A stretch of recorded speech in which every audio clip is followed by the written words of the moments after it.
नमस्कार दोस्तों, स्वागत है दोबारा से आपका मॉडर्न हिस्ट्री के लेक्चर्स के अंदर।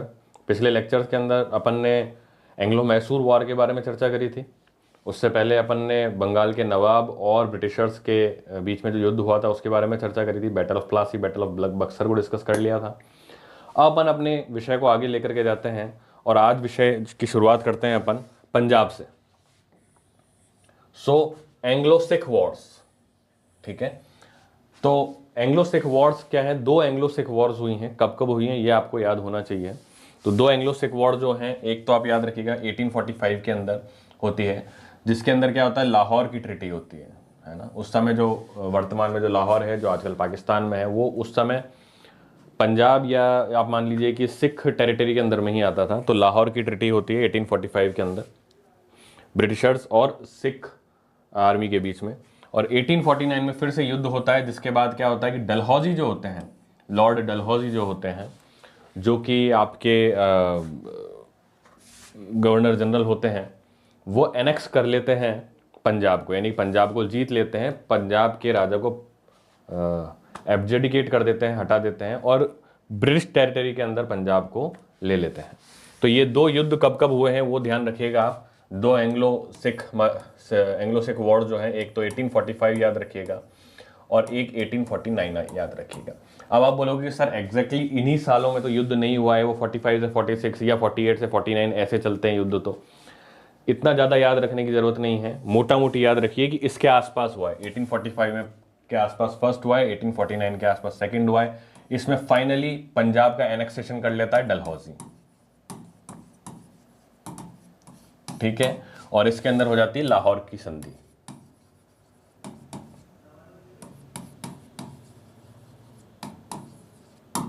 ये दो एंग्लो सिख वॉर्स हुए थे, एक बार नोट करिए, फिर आगे चलते हैं।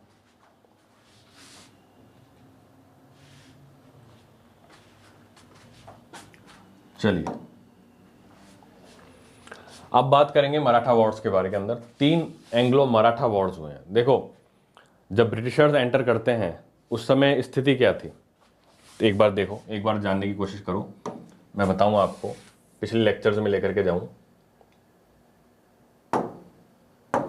ये कुछ भारत का नक्शा मोटा मोटी अपन ने उस समय बना रखा था, ठीक है। जब मुगल एम्पायर यहां से वीक पड़ने लग गया था, औरंगजेब के जो सक्सेसर्स थे वो वीक पड़ने लग गए थे, तो रीजनल पावर्स का उदय होने लग गया था अलग अलग जगह पे, जिनको राजधानी से कंट्रोल नहीं करा जा सकता था। जैसे कि महाराष्ट्र गुजरात के साइड के अंदर क्या है, मराठाओं का उदय हो गया था, मराठे आ गए थे, है ना। शिवाजी राजे और उनके बाद जो पेशवा आते हैं, बाजीराव आते हैं, वो सब क्या करते हैं, मराठा साम्राज्य का उदय करते हैं महाराष्ट्र के अंदर। यहां सिख एम्पायर एस्टेब्लिश हो चुका था, ठीक है। यहां पे बंगाल के नवाब स्टार्ट हो चुके थे। तो इन सब से ब्रिटिशर्स को अलग अलग भी लड़ाई लड़नी पड़ी है। जैसे यहाँ पे तो बंगाल की लड़ाई अपन ने देख ली, यहाँ पे एंग्लो सिख वॉर देख ली थी, यहाँ कार्नेटिक वॉर्स के साथ साथ एंग्लो मैसूर वॉर देख ली थी, यहाँ पे टीपू सुल्तान वगैरह के साथ जो हुई थी। और अब ये जो मराठा एम्पायर है इसके साथ भी युद्ध होगा, जिसको अपन बोलेंगे एंग्लो मराठा वॉर्स। तो 3 एंग्लो मराठा वॉर्स भी ये लोग लड़ेंगे और फाइनली ब्रिटिशर्स ही जीतेंगे। तो that is why the topics name is Britishers conquest in India, ठीक है। चलो आगे चलते हैं।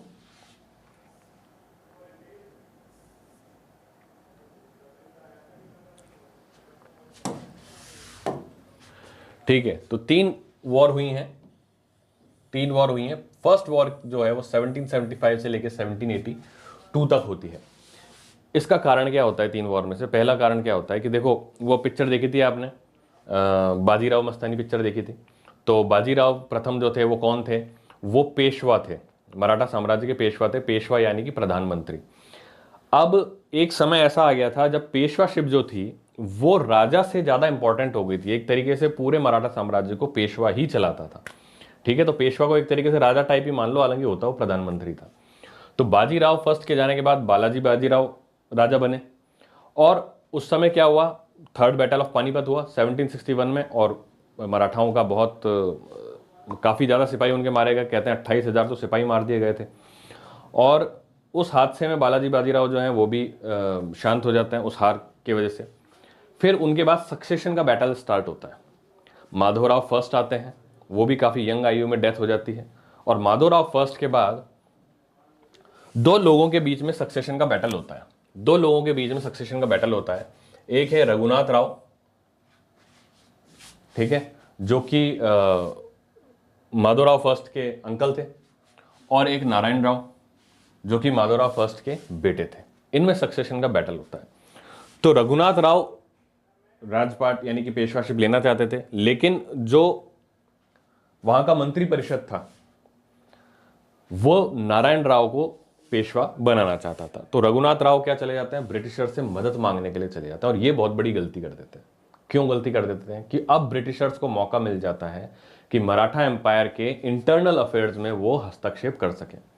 तो ब्रिटिशर्स हस्तक्षेप करते हैं। क्या करते हैं हस्तक्षेप में, रघुनाथ राव को के साथ एक ट्रिटी साइन करते हैं और उसको अपने सिपाही दे देते हैं कि भाई ठीक है, तू एक काम कर, युद्ध कर, नारायण राव और इसकी आर्मी को हरा दे, हम अपनी आर्मी आपको देते हैं, और उसके बदले में ट्रिटी ये करते हैं कि भाई आप सूरत और कुछ ऐसे जो इंपॉर्टेंट सिटीज़ हैं वो हमको आप दे दोगे।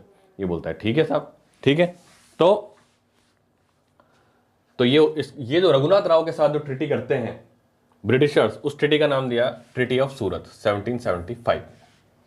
हालांकि अभी भी ये पेशवा है नहीं, लेकिन फिर भी क्योंकि ये फर्स्ट वॉर के अंदर ही हुई है, इसलिए ट्रिटी ऑफ सूरत को हम पढ़ते हैं कि 1775 के अंदर हुई थी। रघुनाथ राव एंड ब्रिटिशर्स, इनके बीच में होती है ट्रिटी ऑफ सूरत पेशवाशिप को लेके कि साहब आप मेरे को सपोर्ट करो, मैं पेशवा बन जाऊं, मैं नारायण राव से जीत जाऊं, ठीक है।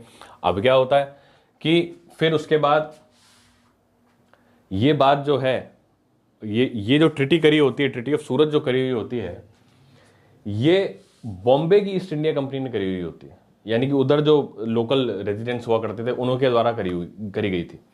बंगाल में जो ईस्ट इंडिया कंपनी थी, जो कि ओवरऑल अफेयर्स इंडिया की देखा करती थी ईस्ट इंडिया कंपनी के, वो इन ट्रिटीज को कैंसिल कर देती है बार बार।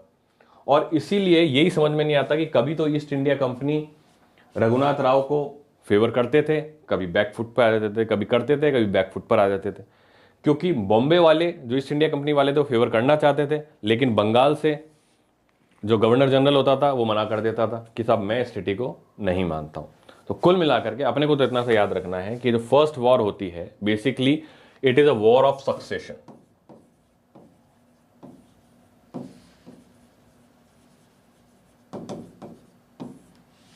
वॉर ऑफ सक्सेशन है जिसके अंदर ईस्ट इंडिया कंपनी वाले अपना इंटरफेरेंस देते हैं, इंटरफेयर कर रहे हैं, और इस इंटरफेयर को लेकर के मराठाओं में और ब्रिटिशर्स में लड़ाई हो जाती है। That is called as the first Anglo Maratha war from 1775 to 1782। इस दौरान कुछ इंपॉर्टेंट संधियां होती हैं, वो संधियां एग्जाम में अपने से पूछी जाती हैं। ट्रिटी ऑफ सूरत तो मैंने आपको बता ही दिया। इसके बाद ट्रिटी ऑफ पुरंदर होती है 1776 में, और एक ट्रिटी ऑफ सालबाई होती है। Treaty of Salbai is very important. ये कब हो रही है, ये 1782 में हो रही है ट्रिटी ऑफ सालबाई। और इस ट्रिटी ऑफ सालबाई से ही जो फर्स्ट वॉर है, first Maratha and British war है, वो एंड होती है। सो ये पूछा जा सकता है कि ट्रिटी ऑफ सालबाई किस किस के बीच में हुई थी, मराठा एंड ब्रिटिश के बीच में हुई थी। It's most important question. अब आप एक और बात बोलोगे साहब ट्रिटी ऑफ पुरंदर 1776, लेकिन पुरंदर की संधि हमने एक जगह और पढ़ी थी।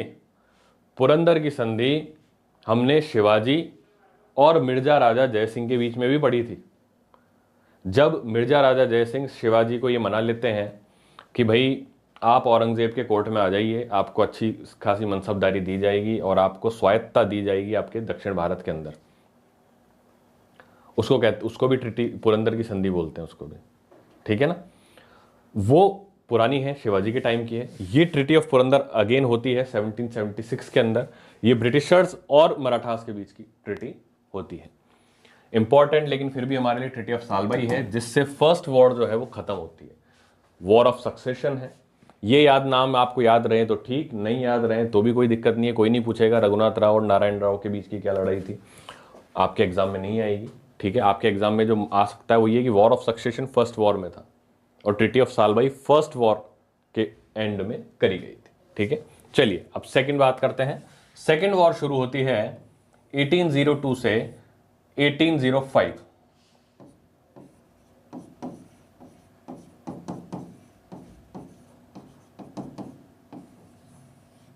ये सेकंड वॉर है।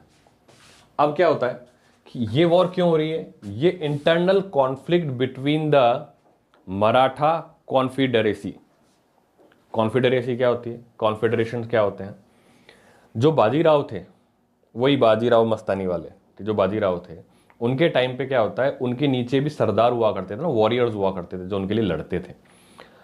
उनके अलग अलग जमींदारी हुआ करती थी, अलग अलग उनके इलाके हुआ करते थे जहाँ के वो स्वायत्त शासक माने जाते थे, और उन सब के ऊपर जो राजा होता था या जो कमांडर होता था वो पेशवा होता था, जो कि बाजीराव हुआ करते थे। अब ये कौन कौन हुआ करते थे एक बार देख लेते हैं।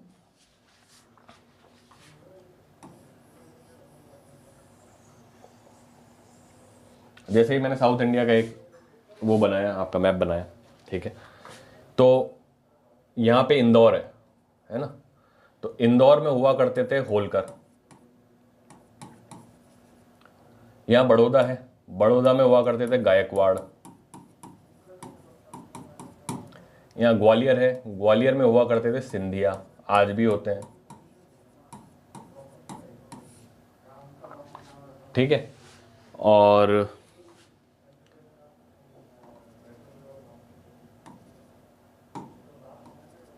यहाँ नागपुर है, नागपुर में होते थे भोंसले।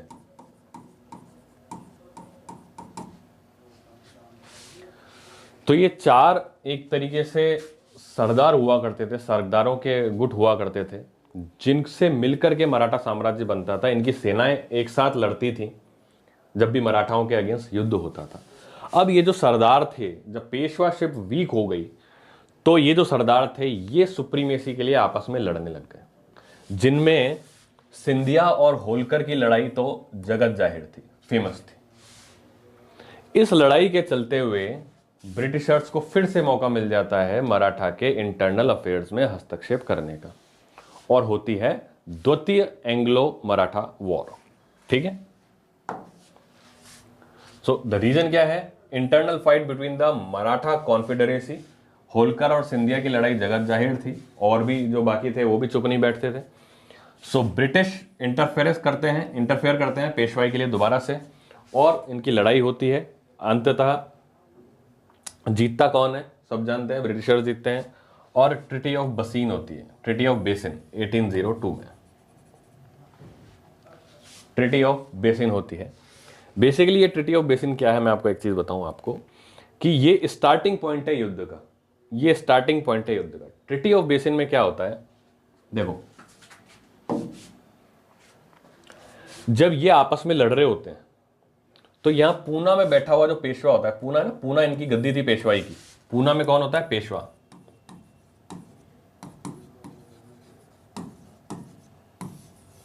जो कि इन सबका लीडर होना चाहिए था। लेकिन अब क्या होता है कि ये इसी के खिलाफ हो जाते हैं, पेशवा के खिलाफ, क्योंकि वीक पड़ जाता है। पेशवा क्या करता है, पेशवा अंततः भागता है ब्रिटिशर्स के पास, साहब मदद करो, सेना दो इनसे लड़ने के लिए, तभी तो मैं जीतूंगा। तो ब्रिटिशर्स बोलते हैं व्हाई नॉट, ये इसको सेना दे देते हैं, और इनके बीच में जो ट्रिटी हो रही है पेशवा और ब्रिटिशर्स के बीच में, इसको ही बोलते हैं ट्रिटी ऑफ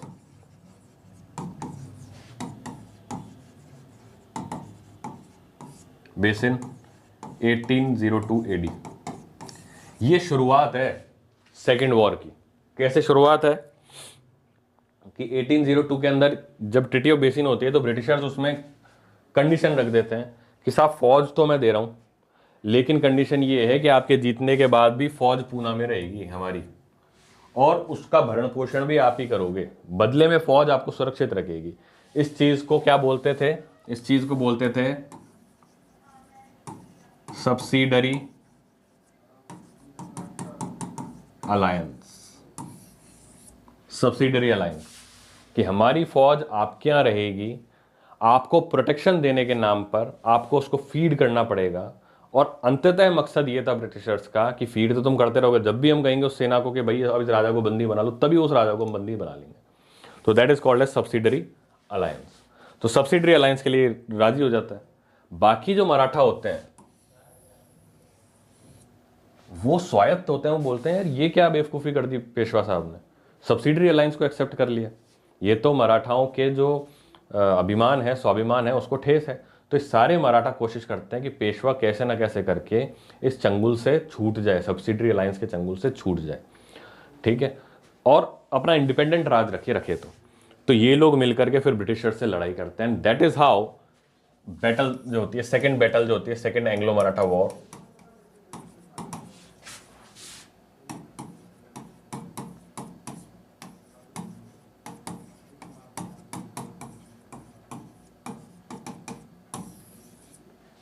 ठीक है। तो इसमें ध्यान रखिएगा, ट्रिटी ऑफ बेसिन भी किस किस के बीच में हो रही है, ब्रिटिशर्स एंड मराठास के बीच में हो रही है, ठीक है। एक बार इसको आप नोट करो, फिर आगे चलते हैं।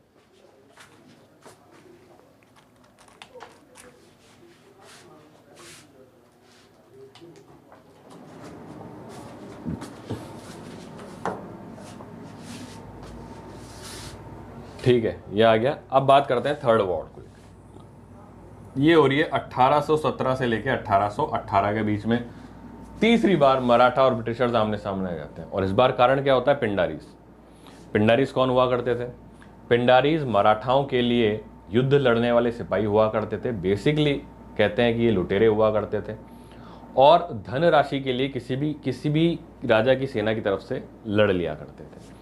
मुख्यतः ये मराठाओं की तरफ से लड़ते थे, लेकिन जब ये लड़ते थे तो लूटपाट बहुत करा करते थे। मराठाओं की पावर जब कम हुई तो उन्होंने पिंडारियों को रिक्रूट करना बंद करा, पिंडारियों की सेवा लेना कम कर दिया। अब जब सेवा लेना कम कर दिया तो पिंडारियों के पास खाने पीने के लिए या जीवन यापन करने के लिए ज़्यादा धनराशि बची नहीं, तो उन्होंने अपना वही ट्रेडिशनल काम लूटपाट जो था वो शुरू कर दिया। और लूटपाट इतनी करी, इतनी निर्मम हत्याएं करी कि पूरी लॉ एंड ऑर्डर की सिचुएशन बिगाड़ दी। पूरे नॉर्थ इंडिया के अंदर लॉ एंड ऑर्डर की सिचुएशन बिगाड़ दी। कभी राजस्थान में किसी को लूट लेते, कभी यूपी में लूट लेते, कभी एमपी में लूट लेते, बंगाल तक चले जाते। तो वहाँ का जो ब्रिटिश प्रशासन था वो इतना त्रस्त हो गया था, उन्होंने बोला कि भाई ये क्या मजाक चल रहा है, अपने तो इनको हटाओ, लॉ एंड ऑर्डर तो मेंटेन करना है, आम जनता क्यों परेशान हो इनके अटैक से। तो बोले पिंडारीज को अटैक करो, चुन चुन के मारो। तो ब्रिटिशर्स ने अपनी आर्मी भेजी पिंडारीज को पकड़ने के लिए, मारने के लिए। अब पिंडारीज को जब लगा कि ब्रिटिश गवर्नमेंट पूरी आर्मी के साथ हमको दमन करने के लिए आ रही है, तो ये अपने पुराने आकाओं मराठाओं के पास चले गए। मराठाओं के पास चले गए और उनसे शरण मांगी, तो मराठाओं ने इनकी हेल्प करी। अब जब हेल्प करी तो मराठा और ईस्ट इंडिया कंपनी, यानी ब्रिटेन की जो ईस्ट इंडिया कंपनी है, जो कि उस समय सरकार थी, उनके बीच में लड़ाई हो जाती है। और ये लड़ाई जो है that is called as the third war, third Anglo Maratha war 1817 से 1880। किसकी वजह से हुई? पिंडारीज की वजह से हुई। इसमें कौन कौन सी दो ट्रिटीज होती हैं? मंदसौर की और ग्वालियर की ट्रिटी। होता क्या है कि हरा दिया जाता है मराठा सिपाहियों को, और पिंडारीज को भी एग्जीक्यूट कर दिया जाता है, मार दिया जाता है। और एक ट्रिटी बनाई जाती है कि चलो ठीक है, अब युद्ध का विराम करा जा रहा है। वो ट्रिटी का नाम था मंदसौर की ट्रिटी और ग्वालियर की ट्रिटी। क्यों हुआ था ग्वालियर की ट्रिटी? ग्वालियर में कौन थे? सिंधिया थे। और सिंधिया शुरू में तो पिंडारियों को सपोर्ट करते थे, बाद में जब उनको लगा कि नहीं यार ये तो ऑब्वियस ही बात है, हार नहीं है, तो वो ब्रिटिशर्स की तरफ चले जाते हैं। ब्रिटिशर्स को बोलते हैं, बोले हाँ ठीक है, आप जो कर रहे हो ठीक है, लेकिन सारे पिंडारी बुरे नहीं है, सारे पिंडारी उसको मत मारो, और सारे मराठा भी बुरे नहीं है, उनको भी मत मारो। तो एक ट्रिटी साइन होती है, that is called as Gwalior treaty and Mandsaur treaty. उसमें क्या होता है कि बोले अब आपकी जो पेशवाईशिप है, पूना और पेशवाईशिप, बोले ये सब हम खत्म कर रहे हैं। और क्या कर रहे हैं? बोले अब हम एक नई प्रेसिडेंसी बना रहे हैं, बॉम्बे प्रेसिडेंसी। वो आज से ब्रिटिश ईस्ट इंडिया कंपनी का यहाँ पे राज होगा। जैसे बंगाल प्रेसिडेंसी है, वैसे यहाँ पे आज से क्या कहलाया जाएगा? बॉम्बे प्रेसिडेंसी कहलाई जाएगी, ठीक है। तो this is how Bombay presidency started, ठीक है, आप नोट करो उसको।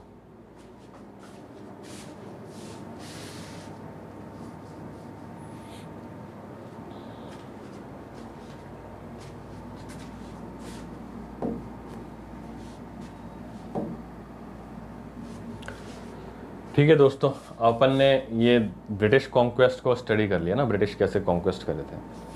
अब एक बात मैं आपको बताता हूँ कि हमारे इतिहासकारों ने ये बात बोली है कि भाई ड्रेन ऑफ वेल्थ हुआ है जब ये ईस्ट इंडिया कंपनी आई, तो हमारे भारत की जो धनराशि है वो भारत से निकल करके ब्रिटेन में चली गई। इस थ्योरी को क्या बोलते हैं? मैंने आपको पहले भी पढ़ाया था और यहाँ पे दोबारा से आ रही है, ड्रेन ऑफ वेल्थ थ्योरी, ठीक है। रॉ मटेरियल यहाँ से ले जाते थे, वहाँ से बना बनाया माल भारत में ही बेच देते थे, और भारत की धनराशि ब्रिटेन चली जाती थी, पहली चीज़। दूसरी चीज़, भारत पे राज करने के लिए ब्रिटिश अधिकारी वहाँ से आते थे और उनकी जो तनख्वाह हुआ करती थी वो भारतीय जो कर होते थे उनसे ही दी जाती थी, और वो तनख्वाह लेकर के कहाँ चले जाते थे? तो ब्रिटेन चले जाते थे। तो ये भी ड्रेन ऑफ वेल्थ है। तो इस तरीके से ड्रेन ऑफ वेल्थ पे काफ़ी इकोनॉमिस्ट जो उस समय के थे, जो हिस्टोरियंस थे, उन्होंने काफ़ी आलोचना करी और इस पे कुछ किताबें भी लिखी हैं। उनके बारे में चर्चा करते हैं। दादा भाई नेरोजी जो थे, नाम सुना होगा आपने उनको। इनको फेमसली कहते हैं grand old man of India.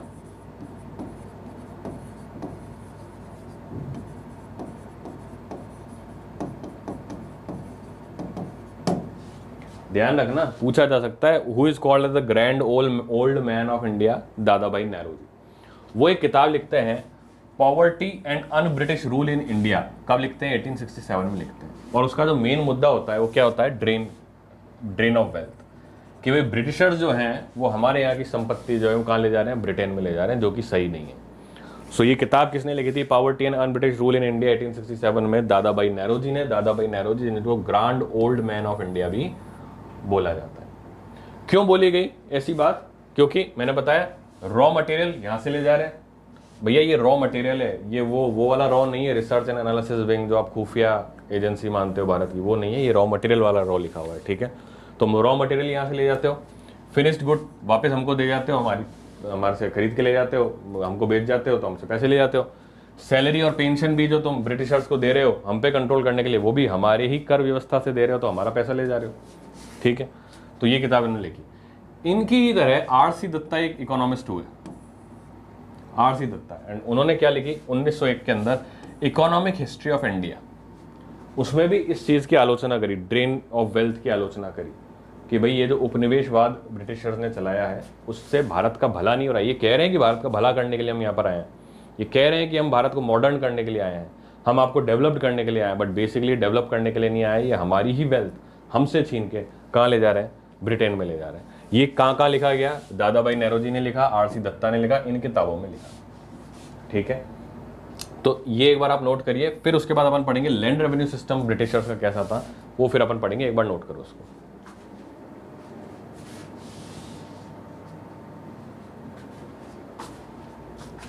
ठीक है, तो अब लैंड रेवेन्यू सिस्टम पर आते हैं। जमीन का कर मैंने आपको बताया था बैटल ऑफ बक्सर के बाद में। दीवानी राइट्स बंगाल, बिहार और उड़ीसा के किसको मिल जाते हैं? East India company of Britain को मिल जाते हैं। यानी कि जो लैंड रेवेन्यू कौन कलेक्ट कर रहा है? British east India company collect कर रही है, और उससे क्या होता है? एक ड्यूअल गवर्नमेंट एस्टेब्लिश हो जाती है इस स्थान पर। अब लैंड रेवेन्यू लेने के अलग अलग तरीके ईजाद करे ब्रिटिशर्स ने, ठीक है। जैसे कि मैंने आपको बताया था अकबर का एक राजा होता था टोडरमल। टोडरमल ने एक सिस्टम चलाया था, धसाला सिस्टम। तो वो उस समय का सिस्टम था कर लेने का। इन्होंने अपने अलग सिस्टम बनाए लैंड रेवेन्यू लेने के। कौन कौन से बनाए? देखिए, 3 सिस्टम बनाए इन्होंने। एक तो इन्होंने बनाया permanent settlement.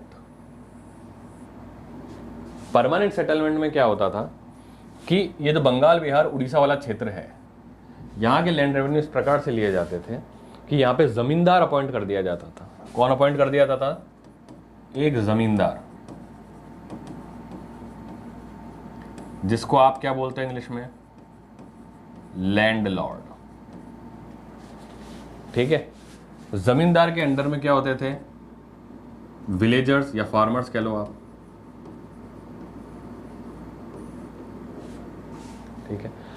East India company farmer से डील ही नहीं करती थी। ईस्ट इंडिया कंपनी कहती थी कि हमने आपको जमींदारी दे दी इस क्षेत्र की, अब जितना भी लैंड रेवेन्यू आएगा उसका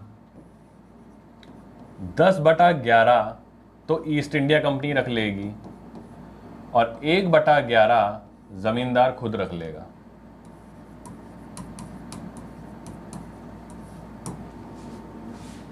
और ये फिक्स कर दिया, यानी कि देना किसको है? फार्मर्स को। जमींदार का काम तो सिर्फ ये है कि इनसे लेना है और इनको देना है और अपना हिस्सा अपने पास रखना है। तो जमींदार ने क्या करना शुरू करा? बोले कि यार जैसे अपन मकान किराए पे नहीं दे देते हैं, तो उसने भी सोचा, बोले हाँ ठीक है, मेरी प्रॉपर्टी पड़ी हुई है वहाँ पे, मेरे को क्या करना है? मेरे को तो साल के अंत में जाना है और मार कुटाई करके फार्मर्स से अपना कर लेकर के आना है, 10-11 ऊपर देना है, 1-11 अपने पास रखना है। वो भाई गाँव में, विलेज में रहता ही नहीं था। पहले के ज़मींदार, पहले के जो शासक हुआ करते थे, वो लोगों से जुड़े हुए रहते थे, उनकी परेशानियां समझते थे, फार्मर्स की परेशानियां समझते थे। अब ये समझते ही नहीं थे।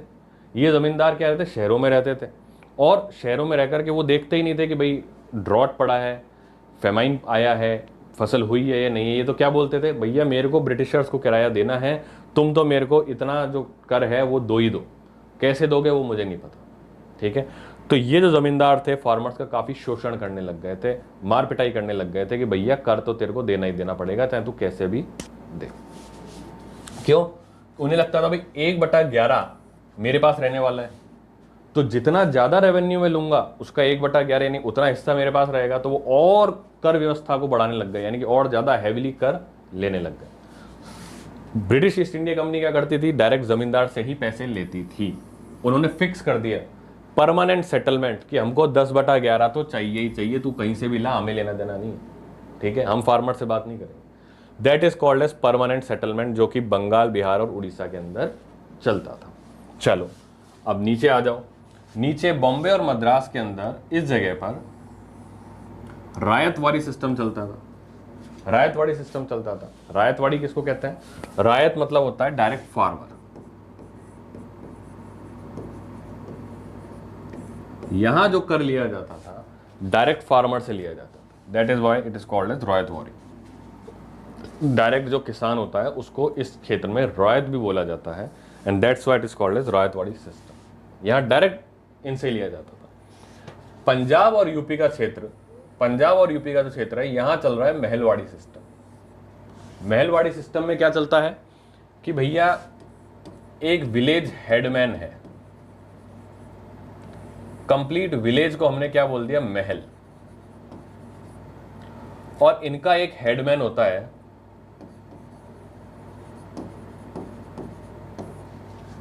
ब्रिटिशर्स की तरफ से। वो जो हेडमैन है वो पूरे विलेज से टैक्स कलेक्ट कर लेता है, लैंड रेवेन्यू कलेक्ट कर लेता है, और वो जाकर के ब्रिटिशर्स को दे देता है। सो जो पूरा विलेज है, इस विलेज को क्या कहते थे, महल। यानी पूरे के पूरे विलेज का कर एक साथ लेना, विलेज हेडमैन से लेना, और विलेज हेडमैन इन टर्न किससे ले लेता है, फार्मर से ले लेता है। इसको कहते हैं महलवाड़ी सिस्टम। महल किसको कहते हैं, विलेज एक जो छोटी सी इकाई है उसको महल कहा करते थे। ठीक है, तो आप इसको नोट करो, ये जो मैंने आपको पढ़ाया है, फिर इसके बारे में और आगे डिटेल में चर्चा करेंगे।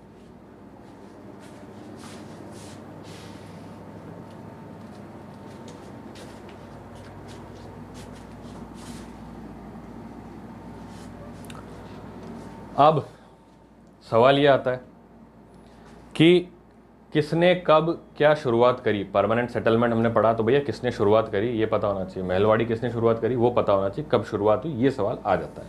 ठीक है, तो मैंने आपके लिए एक फ्रेज बनाया जिससे आपको याद रहेगा कि John Yeats permanent corn. John नाम का आदमी क्या खाता है, परमानेंट कॉर्न खाता है। अब इससे क्या याद होता है, परमानेंट से तो कर लो परमानेंट सेटलमेंट,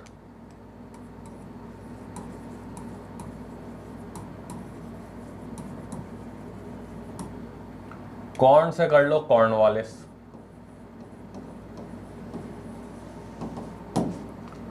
जॉन से कर लो जॉन शोरे। ये जॉन शोरे एंड कॉर्नवालिस, इनके द्वारा लेकर के आया गया था परमानेंट सेटलमेंट 1793 के अंदर। ठीक है, तो ऐसे आपको याद रहेगा।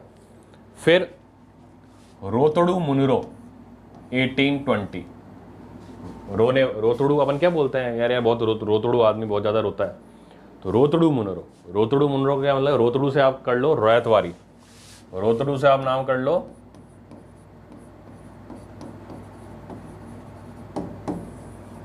और चलाया किसने था,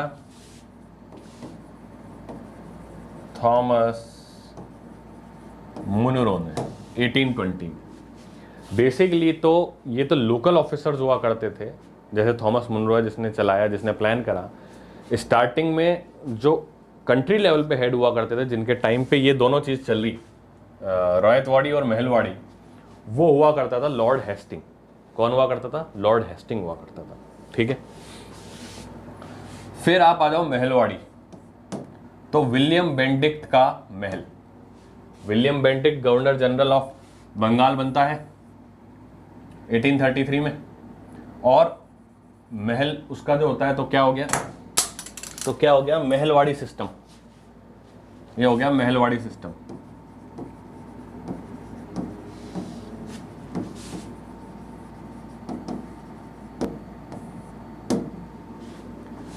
बेसिकली बंगाल का तो क्या है, तो गवर्नर जनरल ऑफ इंडिया बन जाता है 1833 तक, तो बंगाल का तो पहले था ये, ठीक है।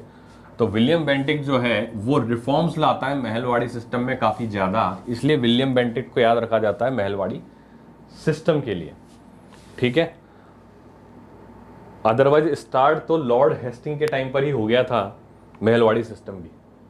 तो ये मैंने आपको बता दिया कि कौन कौन मेन आदमी लैंड रेवेन्यू के साथ एसोसिएटेड थे।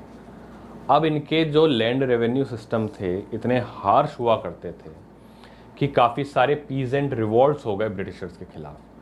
कौन कौन से पीजेंट रिवॉल्ट्स हुए थे वो हम आपको एक पीडीएफ बना करके दे देंगे, आप उनमें से स्टडी कर लीजिएगा। कुछ इंपॉर्टेंट हैं जो मैं आपको यहाँ पे बता रहा हूँ। जैसे कि सबसे पहले होता है सन्यासी रिवॉल्ट 1780 में। 1780 के अंदर सन्यासी रिवॉल्ट होता है। जो सन्यासी हुआ करते थे, जो ज़मींदारों के ऊपर आश्रित हुआ करते थे पहले, अब जब ज़मींदारी ख़त्म हो गई तो सन्यासी जो थे उनको भी दान दक्षिणा मिलनी ख़त्म हो गई। दूसरी चीज़, सन्यासियों की ज़्यादा इज्जत ब्रिटिशर्स करा नहीं करते थे और उन पर टैक्स और लगा दिया करते थे। मंदिर में जा रहे हो तो टैक्स दे दो, फलाना पिलग्रिमेज में जा रहे हो तो टैक्स दे दो। सन्यासी एक समय तक तो झेलते रहे, फिर थक गए, बोले अब रिवॉल्ट होगा, अब युद्ध होगा। तो सन्यासी रिवॉल्ट होता है 1780 के अंदर। हालांकि सन्यासी रिवॉल्ट को बाद में क्रश कर दिया जाता है, लेकिन अपने को ध्यान में रखना है कि 1780 AD के अंदर एक इस प्रकार का रिवॉल्ट भी हुआ था, सन्यासी रिवॉल्ट ब्रिटिशर्स के खिलाफ। पागलपंथी, अच्छा ये हुआ कहाँ था, ये बंगाल में हुआ था। आपको एक बात और बताऊं, पूरे स्वतंत्रता संग्राम में ध्यान रखना, बंगाल केंद्र रहा है रिवॉल्यूशनरी एक्टिविटीज का। बंगाल से ब्रिटिशर्स बहुत डरते थे, इसीलिए आगे आपको पढ़ाएंगे कि बंगाल का पार्टीशन भी करने की सोची थी, ठीक है। तो बंगाल में कौन सा होता है, सन्यासी रिवॉल्ट होता है 1780 AD के अंदर। इसके बाद पागलपंथी रिवॉल्ट होता है 1825 के अंदर, जिसके जो लीडर्स हुआ करते थे वो करीम शाह और टीपू शाह हुआ करते थे। तो ये सवाल पूछा जा सकता है, पागलपंथी करीम शाह एंड टीपू शाह। ये टीपू सुल्तान नहीं है दोस्तों, कंफ्यूज मत हो जाना, ये टीपू शाह है, ठीक है। तो ये भी 1825 के अंदर में होता है पागलपंथी का, ये भी बंगाल के अंदर होता है। एक पॉलीगर रिवॉल्ट होता है 1846 में, ये साउथ इंडिया में होता है दोस्तों।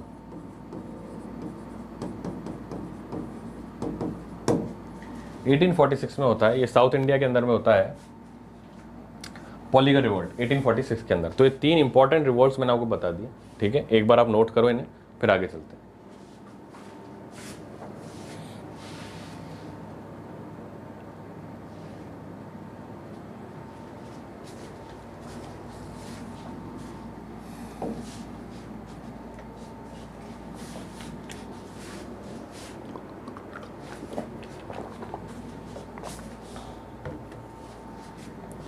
ठीक है, अब बात करेंगे सोशियो रिलीजियस रिफॉर्म्स के बारे में। क्या होते हैं सोशियो रिलीजियस रिफॉर्म? ये जब ब्रिटिश ईस्ट इंडिया कंपनी आगे चलती जा रही है और जब गांधी जी आएंगे, इस बीच के अंदर बहुत सारे सोशल रिफॉर्म्स आते हैं भारत के अंदर। क्यों आते हैं सोशल रिफॉर्म्स? एक्चुअली हमारे यहाँ काफ़ी कुरीतियाँ थी। कौन कौन सी कुरीतियाँ थी? एग्जाम्पल की बात पे, भारत में प्रचलित जो कुरीतियाँ थी, जैसे कि सती प्रथा हो गया, जैसे कि डाउरी, दहेज लिया जाता था, वो एक कुरीति थी, ठीक है। फिर पॉलीगैमी, जिसको कहते हैं बहुविवाह। एक आदमी 4-4, 5-5 बीवियां रख रहा है, 80 साल का आदमी 18 साल की लड़की से शादी कर रहा है, ऐसी कुरीतियां भी चलती थी, ठीक है। पॉलीगैमी। और क्या चलता था? डायन प्रथा,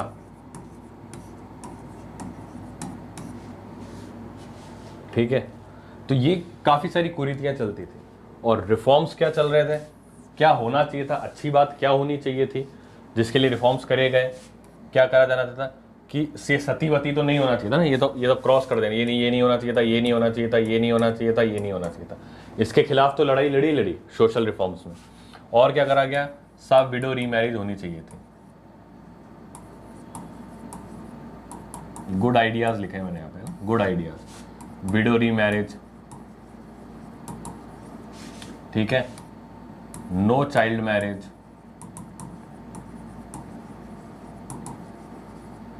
फिर और क्या होता है, फीमेल एजुकेशन, लड़कियों को एजुकेशन टू गर्ल्स, बल्कि मैं इसको बोलूं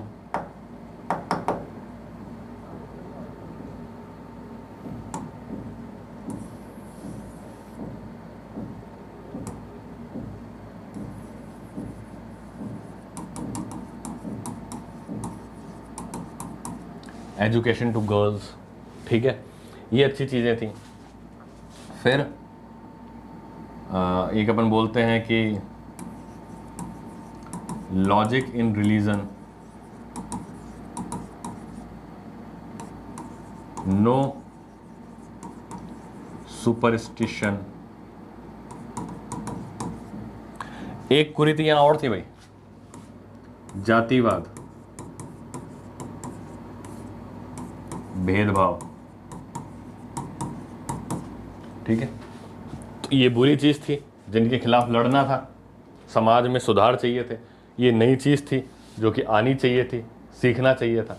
तो जब ब्रिटिशर्स भारत में आए, उन्होंने ये कहा कि भाई आप हमारी एजुकेशन देखो, हमारी सोसाइटी देखो, हमारी सोसाइटी में क्या है, हम लोग लिबरल सोसाइटी हैं, यानी कि इतने ऑर्थोडॉक्स नहीं है, इतने जातिवाद नहीं करते, हम इतना क्या नहीं करते, इतनी ये कुरीतियाँ हम लोग नहीं चलाते हैं, हमारे अच्छी चीज़ें हैं, तो वो अच्छी चीज़ें आप भी लो।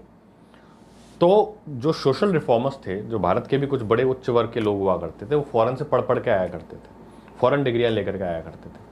तो उन्होंने वहाँ के आइडियाज़ इंडिया में इम्प्लीमेंट करने की कोशिश करी, उनको बोलते हैं सोशो रिलीजियस रिफॉर्मर्स। स्टार्टिंग वहाँ से हुई, बाद में तो कई लोग इंडिया के भी ऐसे निकले जिन्होंने उनसे भी बढ़िया काम करा फॉरेनर्स से, और वेदों का सहारा लेकर के ये प्रूव करा कि ये कुरीतियाँ खत्म होनी चाहिए और ये चीज़ें आनी चाहिए। तो इनको अपन बोलते हैं सामाजिक सुधारक, सामाजिक एवं धार्मिक सुधारक, जिनको कहते हैं सोशो रिलीजियस रिफॉर्मर्स। उनके बारे में पढ़ेंगे, ठीक है। स्टार्ट कौन करता है, राजा राममोहन राय। ये बंगाल के जमींदार थे, नामी राजा है राजा राममोहन राय, पढ़ करके भी फॉरेन से आए थे, ठीक है, वेस्टर्न एजुकेशन प्राप्त थे। तो राजा राममोहन राय क्या करते हैं, सबसे पहले क्या बोलते हैं, एक तो इन्होंने क्या काम करा था, इन्होंने सती प्रथा के अगेंस्ट में बोला था कि भैया जो सती प्रथा है ना, ये नहीं होनी चाहिए। सबसे ज्यादा काम अगर किसी ने करा है सती प्रथा को खत्म करने के लिए तो राजा राममोहन राय ने करा था। और फिर फाइनली विलियम बेंटिक्ट के साथ अपनी घनिष्ठता के चलते वो उनको कन्विंस कर लेते हैं कि साहब सती प्रथा को तो बैन करो आप, और विलियम बेंटिक्ट राजा राममोहन राय के आग्रह पर सती प्रथा को फाइनली बैन कर देते हैं भारत में, ठीक है ना। तो ये दो सवाल पूछे जा सकते हैं सती प्रथा से कि हु बैंड सती प्रथा in India, it is William Bentinck, William Bentinck जिसमें बैन शब्द आ रहा है, एंड ही बैंड सती प्रथा, ठीक है। तो राजा राममोहन राय क्या करते हैं, सबसे पहले तो आकर के करते हैं ब्रह्म समाज की स्थापना करते हैं 1828। ब्रह्म समाज ये बोलते हैं कि भाई जो वैदिक कल्चर की जो कुरीतियां हैं उनसे अपने को बाहर आना चाहिए और अपने को ईश्वर को एक ब्रॉड फॉर्म में देखना चाहिए, ताकि रिचुअल्स की फॉर्म में अपन ना पढ़े, जातिवाद में ना पढ़े, मूर्ति पूजा में ना पढ़े, रिचुअल्स में, रीति रिवाजों में ना पढ़े, भगवान की ऐसे ही अपन आराधना करें। That is called as the Brahmo Samaj of, ब्रह्म समाज जो है 1828 में स्थापना करते हैं राजा राममोहन राय। इसके बारे में और डिटेल में आगे चर्चा अपने को मिलेगी। एक ये अपनी पत्रिका निकालते हैं संवाद कौमुदी। तो ये सवाल पूछा जा सकता है कि भाई संवाद कौमुदी नाम की पत्रिका कौन निकालता था, तो राजा राममोहन राय निकालते थे संवाद कौमुदी नाम की पत्रिका। यही सोशो रिलीजियस रिफॉर्म्स को बढ़ावा देने के लिए निकालते थे। ये क्या थी, मैगजीन थी,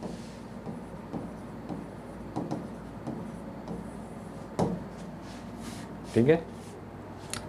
इनके बाद आते हैं देवेंद्रनाथ टैगोर, जो बेसिकली ब्रह्म समाज का ही एक हिस्सा थे, ब्रह्म समाज के ही अनुयायी बन गए थे। तो देवेंद्रनाथ टैगोर जो है ये एक नई मैगजीन और एक नई सभा बनाते हैं जिसका नाम है तत्वबोधिनी सभा। ये सवाल कई बार आया है, दैट हु फॉर्म्ड तत्वबोधिनी सभा। तो तत्वबोधिनी सभा किसने बनाई है? देवेंद्रनाथ टैगोर ने बनाई है। याद करने का तरीका है देव तत्व, इस आदमी में तो देव तत्व है, तो देव से देवेंद्रनाथ टैगोर और तत्व से तत्वबोधिनी सभा, ये याद करने के लिए भाई, ठीक है ना। अब केशव चंद्र सेन, ये भी ब्रह्म समाज के हिस्सा थे और देवेंद्रनाथ टैगोर के समकालीन थे। तो केशव चंद्र सेन के साथ क्या थे कि ये बहुत रेडिकलिस्ट थे, मतलब कहने का मतलब है इनके जो विचार थे ब्रह्म समाज के भी आगे के थे। मतलब वो ये तक बोल दिया करते थे कि भाई अंतरजातीय विवाह होने चाहिए और बहुत सारी ऐसी बातें जिस चीज़ के लिए उस समय का समाज प्रिपेयर नहीं था। और देवेंद्रनाथ टैगोर इस बात को अच्छी तरीके से जानते, तो देवेंद्रनाथ टैगोर ये बोला करते थे केशव चंद्र सेन से कि भाई जो ब्रह्म समाज के आइडल हैं आप उन्हीं पे मेंटेन रहो अपनी टीचिंग्स के अंदर, ज़्यादा आप रेडिकल थॉट्स मत दो, नहीं तो क्या है ब्रह्म समाज टूट जाएगा या फिर हो सकता है कि इसके खिलाफ आंदोलन शुरू हो जाए। लेकिन केशव चंद्र सेन नहीं मानते हैं और अपने बहुत जो वैसे थॉट्स होते हैं, बहुत रेडिकल थॉट्स जो होते हैं, उनको बार बार अपने प्रवचनों में अपनी बातों में बोला करते थे। तो फाइनली केशव चंद्र सेन जो है ब्रह्म समाज को उनको छोड़ना पड़ जाता है क्योंकि ब्रह्म समाज इनके साथ से कट लेता है। तो फिर ये अपना एक नया ब्रह्म समाज बनाते हैं, ब्रह्म समाज ऑफ इंडिया 1866 में। तो ये सवाल पूछा जा सकता है कि who formed Brahma Samaj of India? Keshav Chandra Sen. अब आप कंफ्यूज ये मत होना चाहिए कि साहब ब्रह्म समाज तो इन्होंने बनाया था, भाई इन्होंने सिर्फ ब्रह्म समाज बनाया था, इन्होंने ब्रह्म समाज ऑफ इंडिया बनाया है केशव चंद्र सेन ने। तो ये ध्यान रखिएगा आप 1866 में, वो 1828 में बन चुका था। साथ में और क्या बनाते हैं वो? इंडियन रिफॉर्म एसोसिएशन बनाते हैं, IRA, इंडियन रिफॉर्म एसोसिएशन। अगर पूरा याद नहीं रहे तो शॉर्ट फॉर्म में याद रख लेना, इंडियन रिफॉर्म एसोसिएशन। ईरा कौन बनाते हैं? केशव चंद्र सेन बनाते हैं। अब बाद में क्या होता है, केशव चंद्र सेन जो इतनी बड़ी बड़ी बातें करा करते थे, अपनी ही बात पे स्थायी नहीं रह पाते। अपनी 13 साल की बेटी का विवाह कूच बिहार के राजा के साथ कर देते हैं। तो क्या करते हैं? बाल विवाह कर दिया, छोटी सी बच्ची का विवाह कर दिया। तो तब ये आइडल्स कहाँ गए इनके जो ब्रह्म समाज में सिखाया करते थे? इसलिए इनकी बड़ी हेटी होती है और इस हेटी के चलते हुए इसी से टूट के आनंद मोहन बोस जो हैं इनका साथ छोड़ के एक नया ब्रह्म समाज बनाते हैं, दैट इज कॉल्ड एज साधारण ब्रह्म समाज। दैट इज कॉल्ड एज साधारण ब्रह्म समाज। तो ब्रह्म समाज के ही मैंने 3-4 वर्जन बता दिए आपको। स्टार्टिंग में राजा राम मोहन राय ने बनाया, फिर केशव चंद्र सेन ने ब्रह्म समाज ऑफ इंडिया बनाया, फिर उससे टूट के आनंद मोहन बोस ने साधारण ब्रह्म समाज बनाया। तो ये आपको याद रखना है, एक बार इसको नोट कर लो।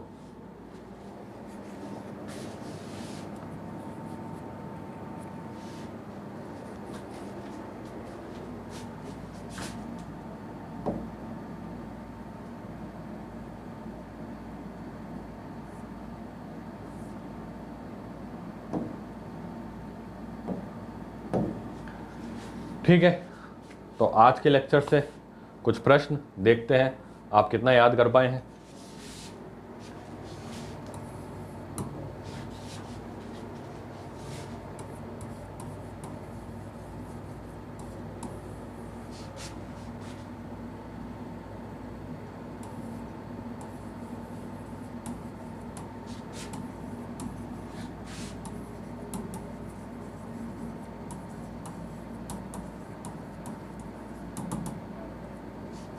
Treaty of Salwai was signed between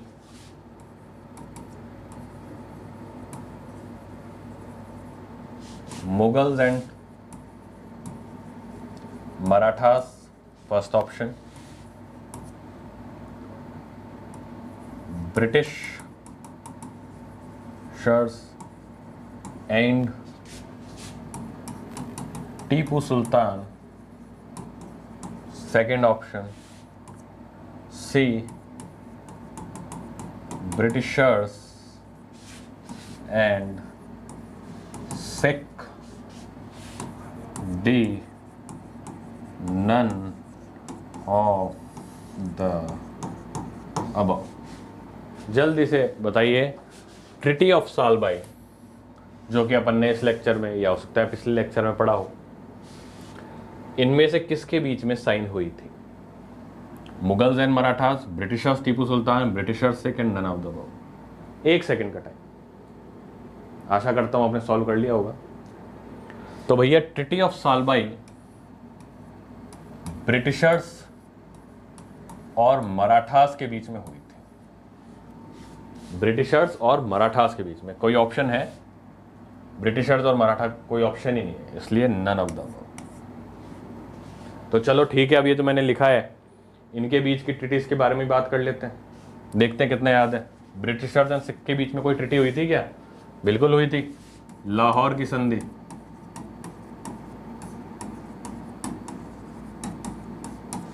याद आया? ब्रिटिशर्स और टीपू सुल्तान के बीच में कुछ संधि हुई थी क्या? बहुत सारी हुई थी, बहुत ही सारी हुई थी, जिनमें से सबसे फेमस कौन थी? सेरिंगपट्टनम वाली।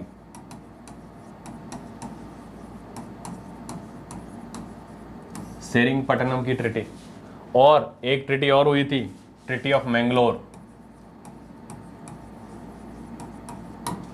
ये लो, ये 2 ट्रीटी इनके साथ हुई थी। अब मुगल और मराठा के बीच में कोई ट्रीटी हुई थी क्या? सारे इतिहास को याद रखना है, कभी ना कभी तो हुई होगी। बिल्कुल हुई है, शिवाजी के साथ औरंगजेब ने करी थी पुरंदर की संधि। वो पुरंदर की संधि ब्रिटिशर्स और मराठा के बीच में भी हुई है, लेकिन वो बाद में हुई है। स्टार्टिंग में तो औरंगजेब और शिवाजी के बीच में मिर्जा राजा जय सिंह के साथ हुई थी, तो पुरंदर की संधि। ठीक है, तो ये ध्यान रखिएगा, ये आपका सवाल है। इसी प्रकार से आप स्टडी करिएगा। अगले लेक्चर में मिलते हैं। Thank you very much.